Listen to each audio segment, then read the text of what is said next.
तो गाइस अभी जो देख पा रही हो ये है फुल बॉडी रिग्नाई सेट लहंगा। तो गाइस कैसा लग रहा है ये वाला डिज़ाइन जो मैं अभी दिखा रहा हूँ। मैंने जो दो कलर दिखाया है दोनों में से कौन सा ज़्यादा कलर अच्छा लगा आप लोग कमेंट करके ज़रूर बताना। और देख पा रहे हो गाइस बहुत सारा कलर तो है लेकिन सब में नहीं दिखा सकता क्योंकि बहुत टाइम लगेगा। तो आप लोग जो भी कलर देखना चाहते हो मुझे कमेंट कर बता सकते हो। तो गाइस देख पा रहे हो ये ब्लू कलर है, बहुत सुंदर है गाइस। फ्लावर का डिज़ाइन देख पा रहे हो नया है, अभी बहुत ट्रेंडिंग में चल रहा है फुल बॉडी रिग्नाई सेट। और अभी जो देख पा रहे हो गाइस ये है ब्लाउज पीस। पहले जो था ना गाइस फुल बॉडी रिग्नाई सेट में ब्लाउज पीस नहीं था, तो अभी की नया डिज़ाइन में अभी ब्लाउज पीस दे दिया है।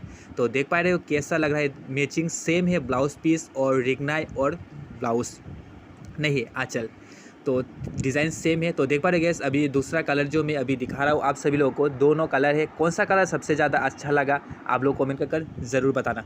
तो गाइस आप लोग मणिपुरी ट्रेडिशनल का ड्रेस भी आप लोग देखना चाहते हो तो मुझे कमेंट कर बता देना, मैं डिस्क्रिप्शन पर मैं व्हाट्सअप कॉन्टैक्ट दे दूँगा।